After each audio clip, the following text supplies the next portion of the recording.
Welcome to the real journey of the entrepreneur. The journey of any entrepreneur begins with a decision, then writing down your vision, then the execution of that vision. It is not for the faint of heart. It is for those who understand how powerful your mind is and that you can truly create the life that you deserve. It does require a unique formula that includes belief in yourself, a lot of consistency, connecting with an OG, a lot of tears, missing out on a few events and things, and taking a whole lot of risks that will allow you to see your vision and dream come to pass. This journey of the entrepreneur is from the perspective of a wonderful mother, a business owner, whose goal is to break generational barriers and normalize the process of wealth building and financial wellness through entrepreneurship, all while creating a social and give back along the way. I am sharing this journey with you and invite you to share this process with me. Let's do this together. It's my own, but you have to feel comfortable to own it. Yeah, absolutely. Right? I will always support you. Thank you. Well, hello there, good people. We are back for another episode of The Real Journey of Entrepreneurship. My name is Anita. I am the host and producer and also the founder and CEO of 11375. We at 11375 inspire businesses to really think about how they're going to gain their full potential in their business. And we accomplish this through a number of ways through our coaching and training and facilitation services. We also happen to work in the space where we help businesses become certified, but we also provide deep strategy to help them become successful in that space, specifically in the professional services arena. But I want to tell you how excited I am because, as I've mentioned, if you've been following me on social media, I had an opportunity to participate in a business accelerator that was through the Goldman Sachs 10,000 Small Business Program. And I have to tell you that prior to me going in, I had a wish list, as you can say, for a business owner. I wanted to find like-minded business owners.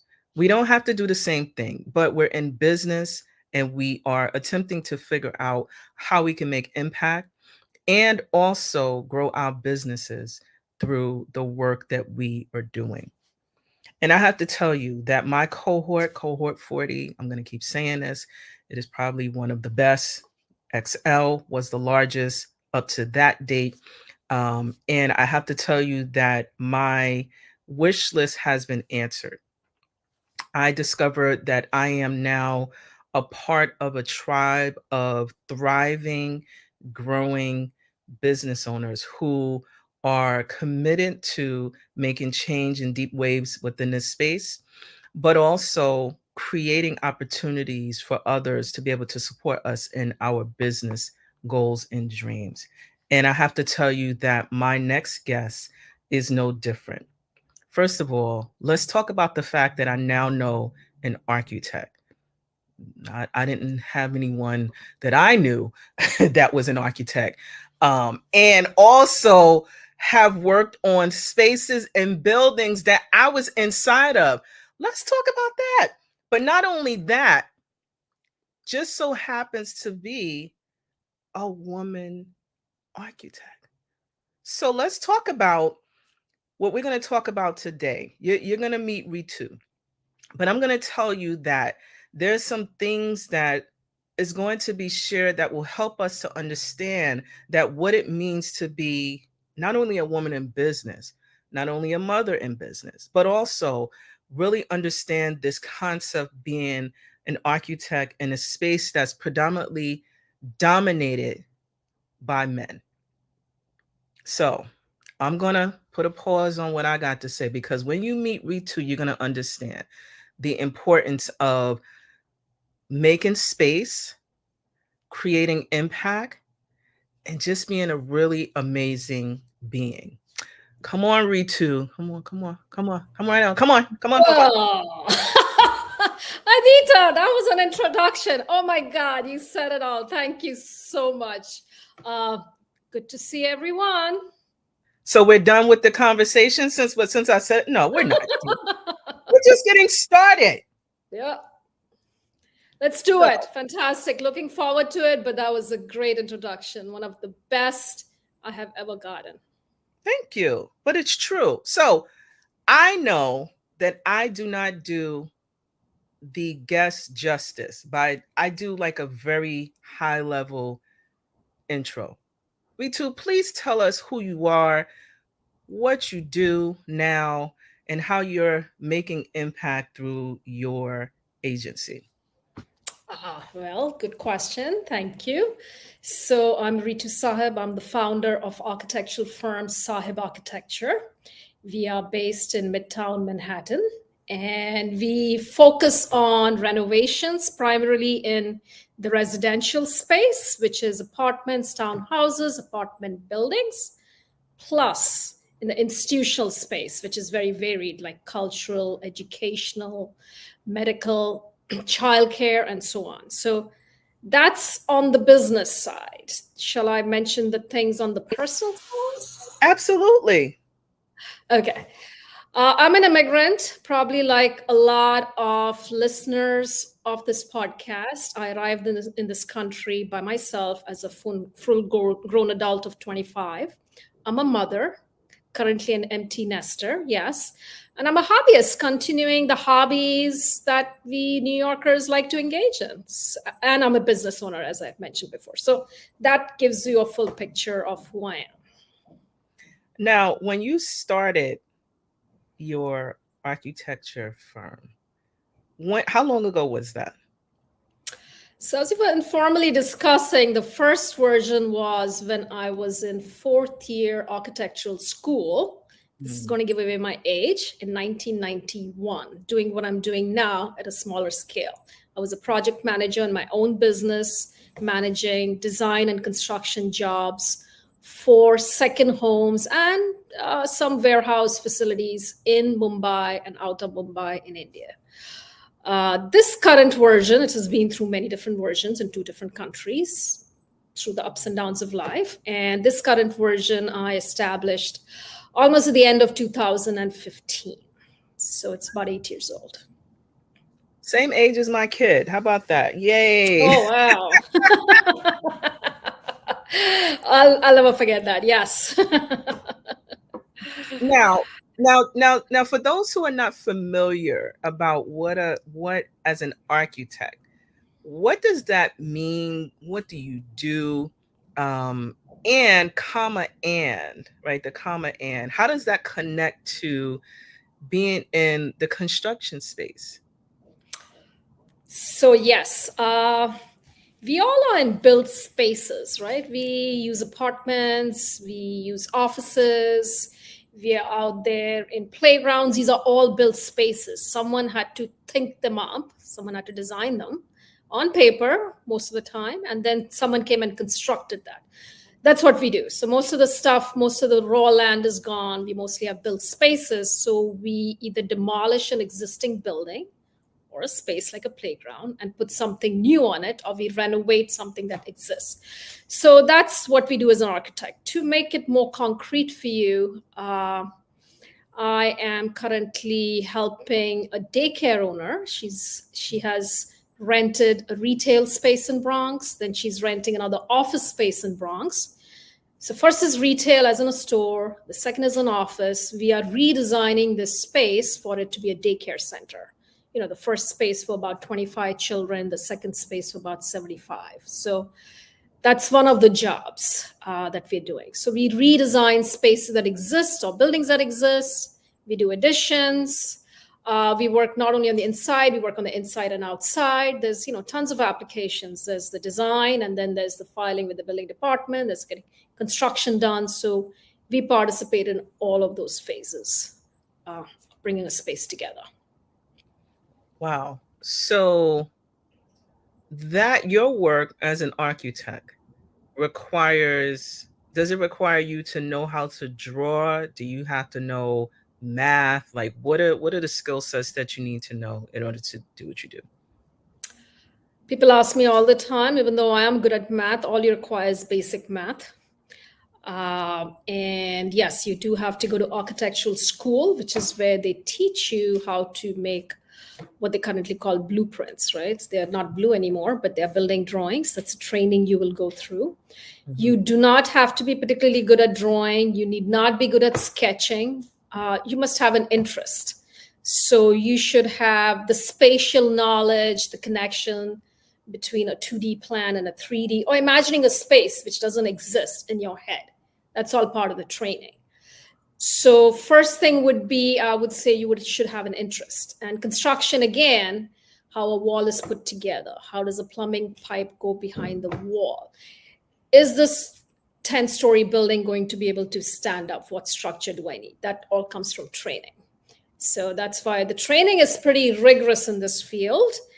You can be a licensed architect, which takes at this time 13 years, unfortunately, long time. It's like becoming a doctor, except you're not a doctor.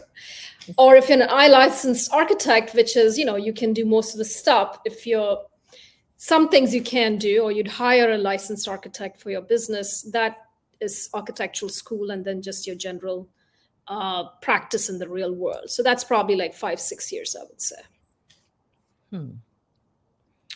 So when you are when you entered into this space, what made you choose this field? That's when I was 16, long time ago, in the 80s. Yes. So I've been myself, and you have to be yourself if you're going to be, someone in this male-dominated space. And architecture was something that interested me. I grew up in the city of Mumbai. Currently, it's a city of 20 million people. Back then, it wasn't. It was much smaller, but we had apartment buildings. And when I visited my parents' hometown, Delhi, which is a very different kind of city, it's mostly single family homes or multi-family homes, but one floor. It just completely amazed me. So I think I used to go to Delhi every summer, for 3 months for the summer vacations. Not 3 months, wasn't 3 months, 1.5 months. And I would constantly go through the difference between the high-rise buildings of Mumbai and the low-lying architecture of New Delhi in my head. And I think that's how I got interested in architecture. I had that talent for the spatial connection that I'm talking about. I had interest. I would make floor plans in my mind. And so when it was time for me to decide, which in India is pretty early on, which I decided at 16, because you have to make the choices accordingly in terms of academics, what you're going to do, I chose architecture. And sure enough, 30 plus years later, I'm absolutely happy and contented in this field. And hopefully that means I made the right choice. So I want to, if I may, um, show some of your work via your website. Is that okay to share? Absolutely. Please go ahead. Okay. So there were a couple of buildings that you um, redesigned.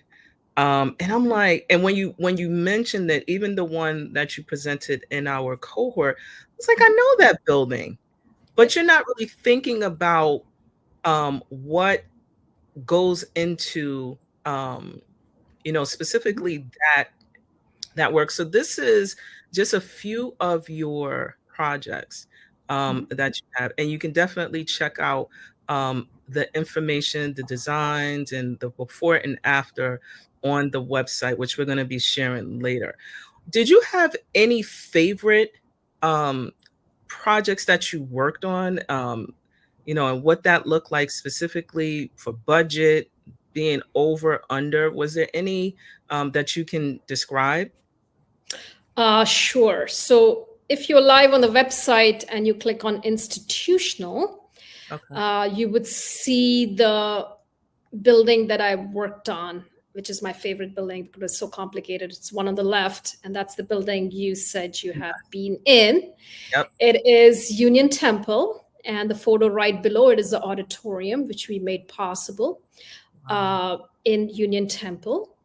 And this is my favorite work. It's ongoing. We're not fully done with it yet. We were involved in every aspect, every square inch of the building, some literally for design and construction, and some for the other things that go on beside design and construction, as in changing certificate for occupancies, changing uses, or getting special permits. So these are the high level stuff which comes in before you start designing the space itself. This building is a historic building. It's on the National Register because of its unique history in the Jewish history of New York. Back in the 20s, I think it was built in 1925, the Jewish people were not permitted to use swimming pools anywhere in the city. So they came up with this community center with a full-size swimming pool, so they have their own space. Unfortunately, whenever I talk about that, it makes me very sad, but I'm glad they were forward thinking and they made this possible. So this building consists of a synagogue. It's used as a community center. We have a banquet hall. It has a rehabilitation center. It has 2 preschools, and it has 3 floors of a gym with squash courts and treadmills and weights and so on. And we have worked on many, many different aspects of this building. We converted the synagogue on the ground floor into an auditorium where you could have music concerts for the community. Since the synagogue, their usage reduced dramatically. It is a Reformed Jewish synagogue, but the need for it has reduced dramatically. So to use the space which already existed, we helped them get temporary use permits, redesign the synagogue. We closed those beautiful windows. And then we have worked on the facade. We restored the facade. Unfortunately, New York City has old buildings, so even when the facade is restored, it's almost impossible to tell. But it is safe to use, and there's going to be no infiltration of water. The building is going to be as a whole. It's not going to deteriorate. We have worked on several use permits for many different floors. So these are some of the things we did. Why I particularly like this building is we are welcoming this important building, a very important building in the community, to its new use, which is, like I said, the concerts and other uses going on in the future. It was very challenging because we worked with very antiquated zoning laws. And zoning laws, unfortunately, in the city, they lag the use of a building. And you need someone to put it all together so that we can reuse the buildings that we already have, because we're not going to go and demolish this beautiful building, which is so well built. But in order to change the use from a use which is no longer current to something which is current, which is of use to the society. So that's what we did. So that is my favorite project, and I look forward to doing many, many more of the kind. So I guess I'm curious, and this is just me. How did you learn or discover that this was an opportunity to work on this specific project, the one in Brooklyn that we just talked about? Excellent question. So yeah, this was after I just about started my practice. I am notorious for taking on challenging work. It is a challenge. I want to make it happen. And when the management came to me, they said, hey, this is synagogue, it's a religious use, and we want to hold concerts. How do we do that? And I said, yeah, I know it's done in the city. We're going to make that happen for you. So that's how I started. They approached me through my business network, which I think we're going to be talking about a little bit later. They found me. They posed this question to me. It intrigued me, and that's how we started. We started with a little feasibility study way back probably in 2017. And then we worked on, started one little thing and we worked on many different things. So opportunities just knocked on my door, but it was because I prepped it with doing all the networking beforehand. Which leads to networking, right? And the importance of that. Now, the first question I have is, as a woman architect, there's a difference when you network versus when your counterparts, male Mhm. counterparts, network. What is your sweet spot in terms of like ensuring that you're not being perceived inappropriately in certain spaces as a woman, business owner, architect, and you're stepping into spaces that traditionally are for Mhm. males? Yeah, absolutely. So I do have some colorful experiences. Uh, and I have changed the way I network because of them. So, number one, I definitely do not network anywhere where people don't bother to see my signature or my name and they get my name wrong. If they're not going to Mm, bother with my name, I'm not sure how much respect or how much we're going to get along well together. So, mm, that I definitely try to avoid. It's a very Indian name, and most people get it right, and those are the people I want to network with. Another thing is one of the meetings networking group I'd gone to probably in 2018, and someone from the real estate industry, he absolutely refused to believe I was an architect. And it's not like there aren't women architects out there. There are plenty of them. And he just wouldn't believe it. I'm like, holy cow, do I need to really bring my license and show it to you? So I've come to expect a certain kind of people in certain groups, and I avoid those groups. mm, But again, since COVID, and again, more so since the program we did together, the Goldman Sachs 10,000 Small Business Program, become more efficient. And I have found that women networking groups, not that I limit myself to women networking groups, but women networking groups is where I get a lot of visibility, a lot of understanding. People see me. There's a lot of opportunities in business too. So the way I network, my women networking has definitely gone up by a lot. And I have reduced just general networking. I network with people where I know someone understands me and someone will know what I'm going through and what I'm all about. So yes, that does happen out there, unfortunately. So I'm glad you mentioned the intentionality behind Mhm. who you want to work with. You want to work in spaces that you are seen and respected. Mhm. And I think that a couple of things came out of the program for me, is really understand your worth and your value in specific spaces. And it becomes important as you begin to build your business. Follow up question about how do you then leverage those new business relationships that you develop? How do I leverage the business relationships that I develop? So it happens naturally, but the development part is where I put in a lot of work. Mhm. And I definitely have a system, having networked for a very long time, and I have to network a little bit harder than my male counterparts in the business because people don't naturally accept I'm an architect.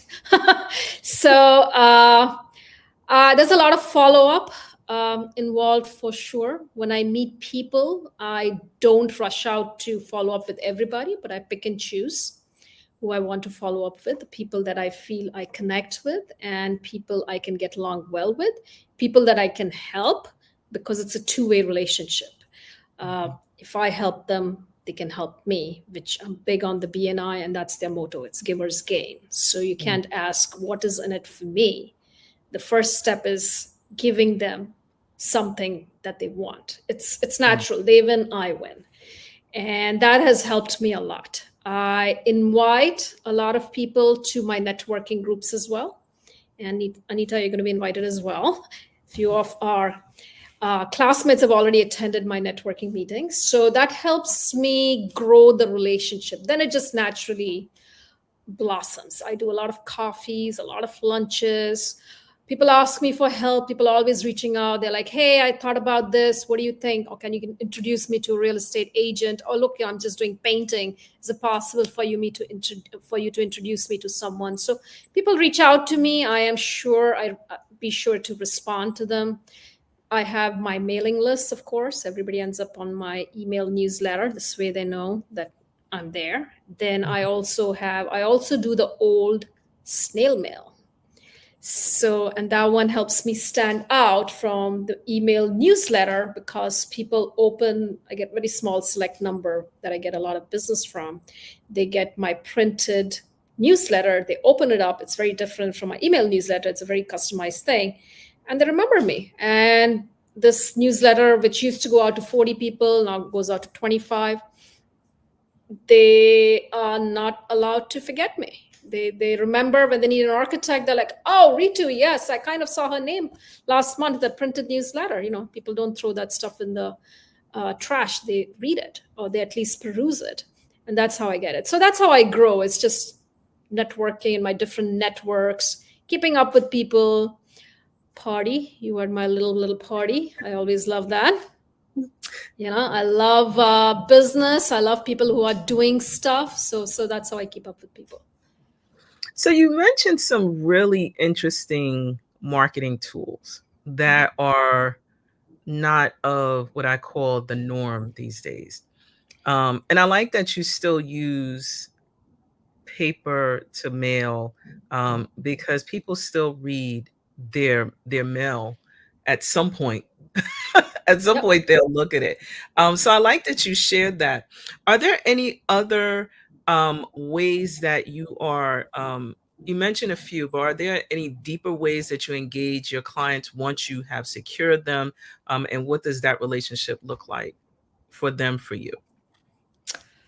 I definitely do a lot of free consultation. So when people reach out to me, it's with an idea in mind. Hey, can I add, for example, real estate lawyers? That's a big group of my client. Not every query that comes from a real estate lawyer becomes a paid job for me, but I'm its resource. So offering resources is definitely helped me a lot. People are looking to help their clients and they just have a small question which is not worthy of being paid a consultation fee yet. Mhm. That's one thing I do. Another thing I do is I actually do continuing education seminars for the realtors in this field. Some of them are already my clients, and many of them, I hope for them to become my future clients. So they're getting continuing education as licensed agents in the city. And I'm getting the word out about my business and I'm getting to show my work. We do slides. I literally talk about the different projects and details that I'm working on. So we do this online. And I also did last year a couple of these seminars with Chase Bank in person. So we do that as well. I'm out and about networking in person a lot, and I attend a lot of women's events. But I think your specific question was it that before they become the clients, how do I convert them when they come Yeah, in? like, so what does that really look like for you? Because it does take, a number of touch points, especially Mhm. I've learned, before you actually convert them into an actual paid client. Do you mentioned consultations, and you also mentioned that you do them without charging initially. I do something similar because I think it's important for them to know that if they really want to work with me, you may see all the fanfare on, websites, social media, but we may not be the right fit for one another. So I really like the fact that you are exploring opportunities to generate individuals coming to work with you. Sure. So I have found I need about 10 touches.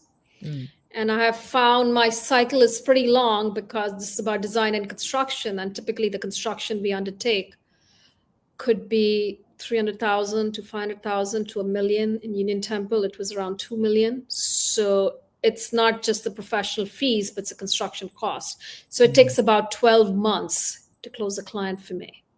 And yes, so 12 months is a long lead cycle, lots long sales cycle. They come to me through my networking group. Someone or the other refers them to me. Then I have a system where they can schedule a call with me. And during the call, we get a bit of sense about their project. So I'll use Calendly, which links up with my phone calendar. They schedule a call, I talk to them. Then they go on my email newsletter.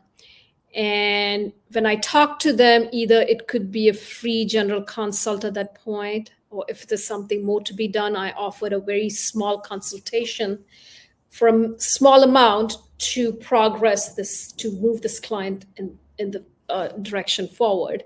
For example, this morning I did a very small site visit to a townhouse in Greenpoint for $500. I'm not making money over there. It's just, the idea is I gave them the basic. They want to convert their two-family house either into a single-family house. So they're considering whether should we do a legal Airbnb rental, should we rent it out to a long-term tenant, what are the implications. So it was a very useful consultation for a small cost of $100. But now the ball is in their court for the big deal. If they want to go ahead with big redesign project, which may happen 6 months down the road or not at all. But so I offer them a small paid consultation to give them a sense of what we can do.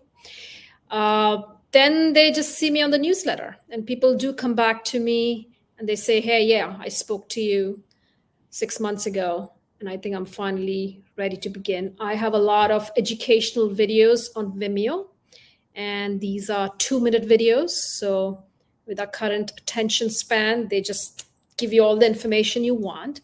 They get a link to that. They can hear it whenever they want. So they're hearing my voice, they're seeing what I can do, talking about projects.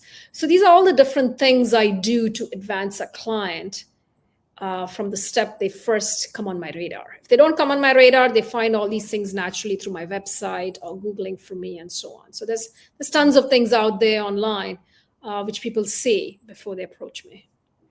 It's so interesting, and I appreciate you breaking down, your personal business sales cycle, because a lot of times when you're doing, putting effort through marketing, through communicating on social media, email lists, in your instance, actually mailing out a newsletter, that sometimes an entrepreneur can get discouraged because it doesn't immediately happen for them.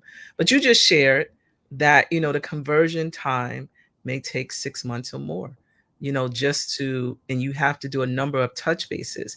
So how do you stay encouraged during those times when sales are not always just there? How do you stay encouraged? I hear you, Anita. So it's by the virtue of the profession I chose. Most architects are planners, and the stuff I undertake, it takes 2 to 3 years to see the end product. Right. I have to be a long-term thinker, which I am, thank God for that. I Mhm. have to be not discouraged by little things, because from the time I speak to the client, Union Temple, I just said, I think we started in 2018, and we're not fully done yet. Right. I have already seen 5 years ahead, 6 years ahead, 7 years ahead. I know the different things that could happen or go wrong. It's the end point. It's the end result that I see, the part at the end of the rainbow, the pot of gold at the end of the rainbow. That's something I keep in mind, and that's why I'm able to do it. Because what is the option? If I did not do this, the result is zero sales. Because just because I want to close people right away, it doesn't happen. The people act in a certain way, and I've just become more empathic over the years. I can understand that. Like, I broke it down. It's not just hiring a professional, it's the cost of construction. And people are nervous when they want to renovate the biggest asset in their life. It could be their townhouse, it could be their apartment, it could be their business.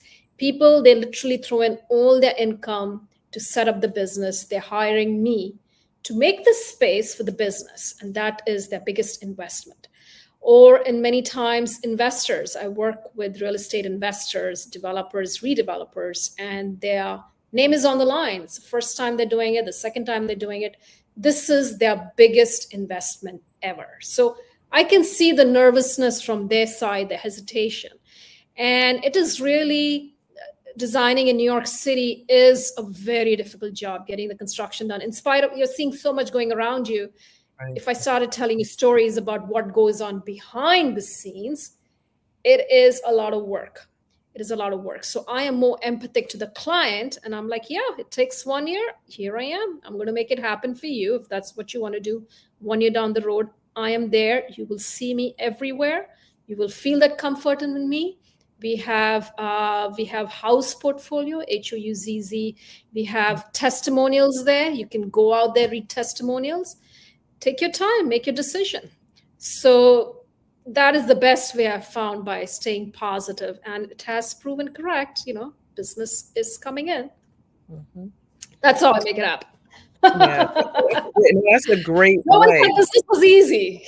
No, no, it's not. I want to transition to you as a mentor. So you've done a number of, you served as the women's business for Goldman Sachs. And I know I'm probably saying it as a thought leader, an expert in that specific space. Now, for your mentorship, women, is it in general? What does that look like for those who want to sit and learn from your experience? So pretty close. Yes, I was the teacher, the instructor in Goldman Sachs 1 million Black women program Okay. with Level Up and Brooklyn Public Library at the Central Library in Brooklyn. Okay. And they already had a program available for finance and computers, for IT, excuse me. It's the first time they had for real estate. So I was the first person who kicked it off for them. I had about 20 students. These are the women, Black women, looking to transition from their jobs, low paying jobs, unfortunately, to the industry of real estate. And they were looking at all kinds of jobs. They had no idea what existed. All they thought was you could be a real estate agent. And then I educated them. You can be an interior designer. You could be a home inspector. You could be working in a real estate developer's office. There's so many other jobs you could have. So that was a thing. And then I became a mentor there. Hmm. So I am big on mentoring. And I, again, come from the industry. Architects, you have to be a mentee yourself. You have to be mentored by a licensed architect in order to become licensed yourself. That goes back to the old medieval master and student relationship. The master craftsman teaches you the craft, teaches the student the craft. So in architectural industry, you have to work with a licensed architect at least for 3 years, and then you will be eligible to take your exams to become a licensed architect. So that is the mentoring that exists in this system. So it is understood, even though our mentors are creating their competitors, these licensed architects have me as a mentee, I'm going to be competing with them. That's the way the world is. It applies to architects, engineers, to doctors, right? The doctors mentor the young incoming doctors. And I just want to pass on my knowledge. So I do mentor a lot of architects in training. They've finished their 5 years of college. They're working in offices, and I help them achieve licensure for themselves, which is a big process. I mentor a lot of women in the world of real estate. So this could be anything ranging from architecture to anything related adjacent in real estate. I find it a very, very rewarding experience. It's amazing.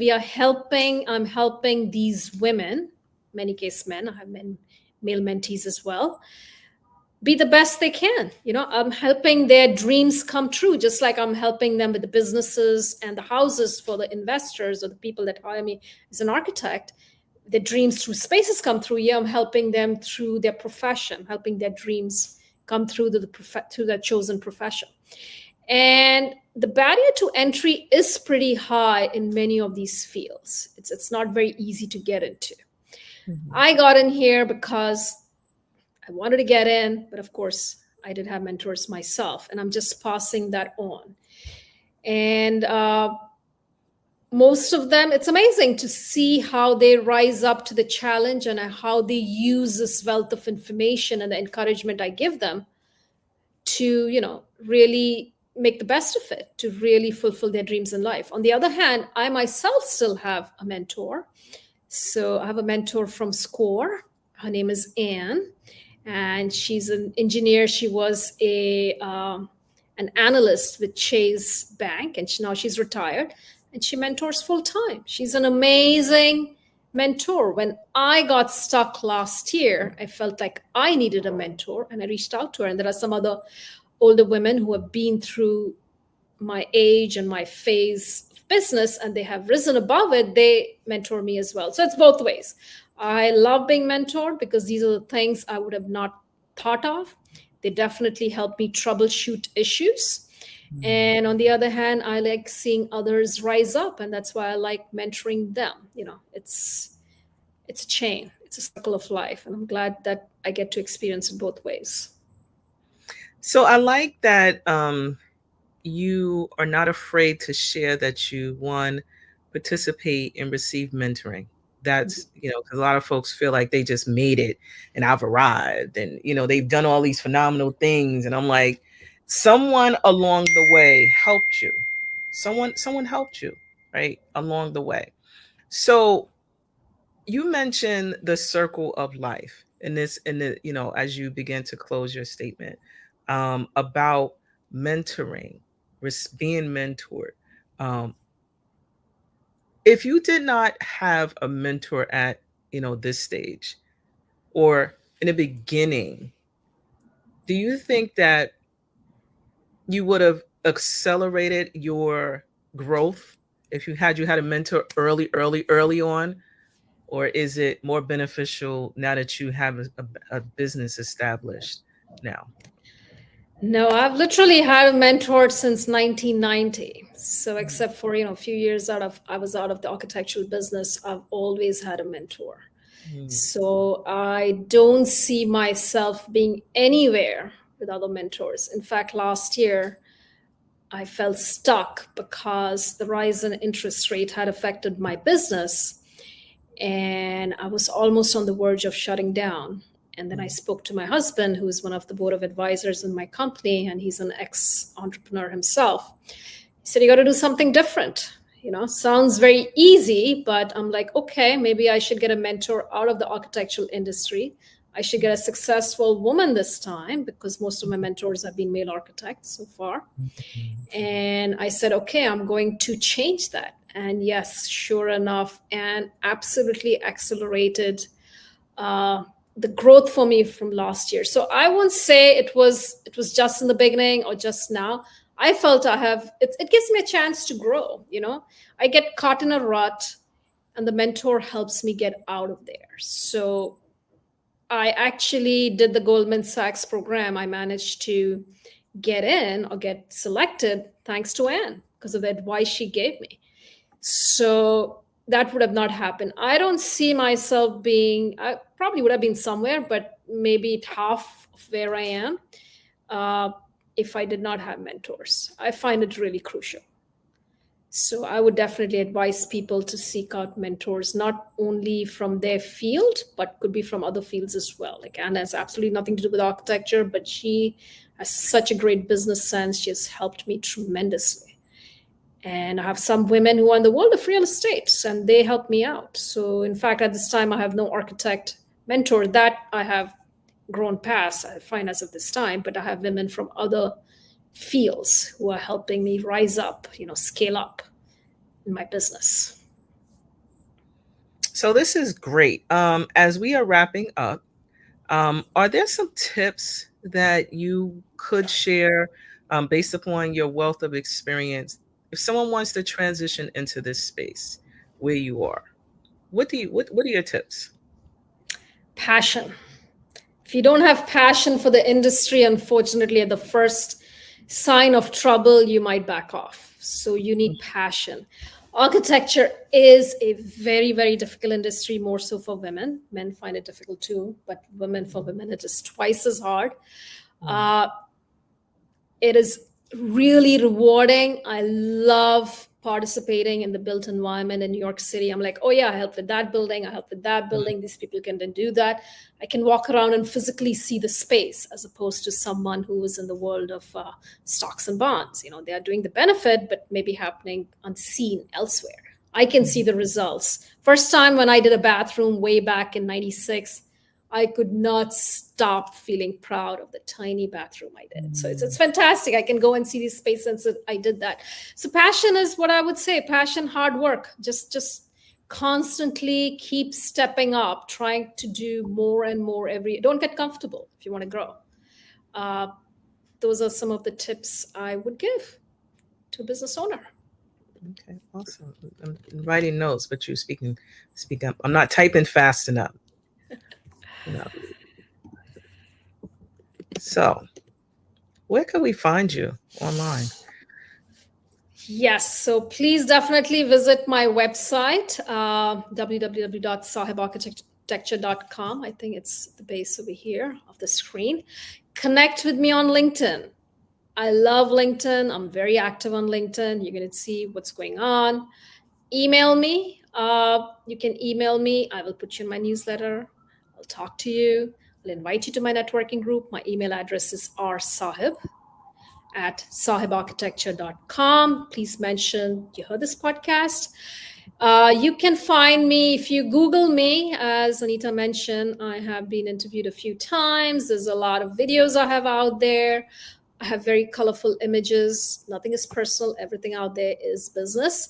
On Instagram, I have beautiful street art, Bushwick street art. You can see my travel photos.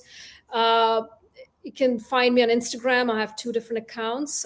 Just Google my name and connect with whichever. You can also connect with me on Facebook, though I've not been so active there lately.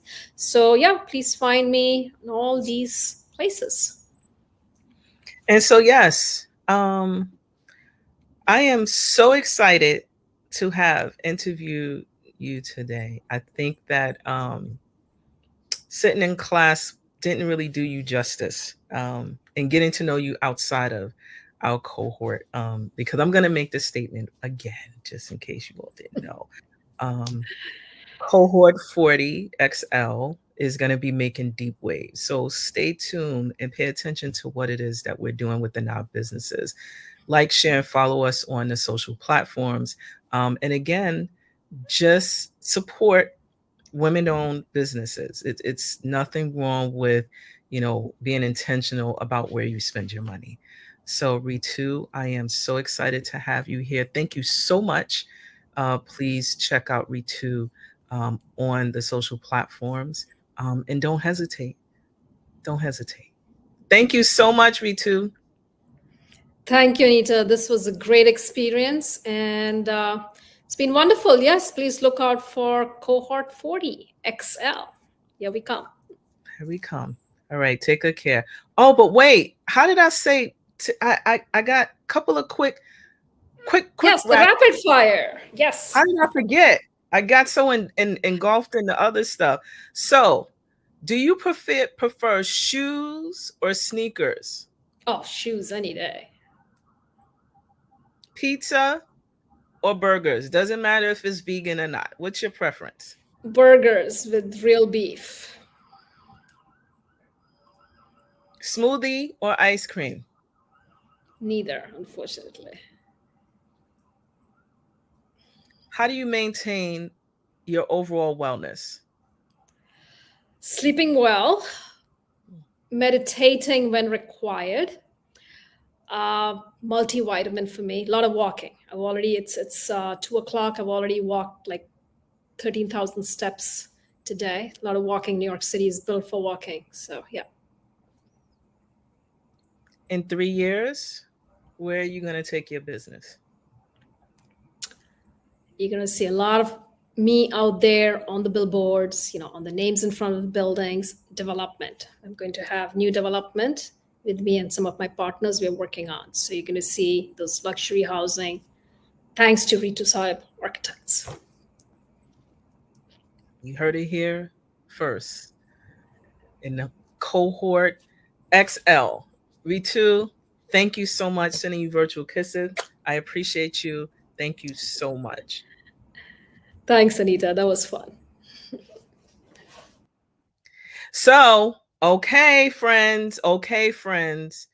You cannot say that you did not understand or learn anything about what it means to be an architect, specifically in the construction space. I have to tell you that even as I looked at the website even more, I know the building. I was like, I know that building. But to actually know the human that is behind such beautiful design and it just makes it even more sweeter for me. I don't know if you get my excitement, but I want to tell you that it's really nice to be able to have a conversation with someone who has the experience and for me to learn about this space. So definitely check out sahebarchitecture.com. Ritu is on LinkedIn, on Instagram. Do not hesitate to like, share, and follow. But I also want to share a couple of gems. If you're interested in getting into this space, Ritu mentioned very specifically, you have to have passion, you have to do the work, and you have to have the ability to be open to have a mentor. A lot of times when we're in business, we think that sometimes we get started, we may not need someone, but as Ritu mentioned, she's had lifelong mentors to help her through the process. And I am so excited to have you just know that there are opportunities where you can find resources to help you to grow and develop your business. If you are within the 5 boroughs, there are number of chambers of commerce where you can, as Ritu mentioned, be intentional about your networking and relationship building. This is one space. We just happen to have a cohort where we are now relying on one another and exchanging, but the chambers of commerce, they are out there and can be supportive to your growth needs. I also want to share that they are in the 5 boroughs, they're in different states. You just have to tap in to be able to find resources. And some of them provide information where you can gather by attending in-person events.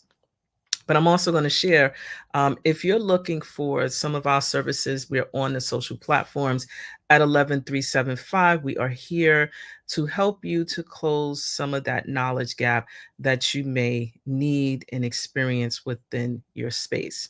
So I am super excited to have you join us today.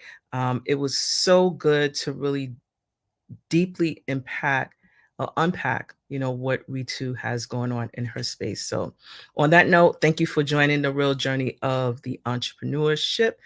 And guess what? We'll see you again soon. So long.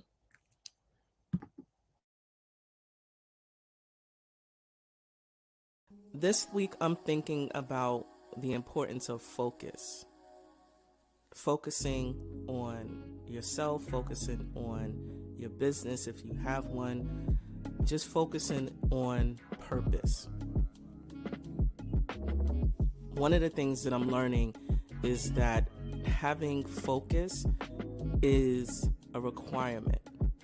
Being very strategic, aligning all of your things that you do with the goals that you have on your life. Focus isn't optional. It's actually imperative to your business growth. So stay the course and keep pressing. Focus, focus, focus. It will happen.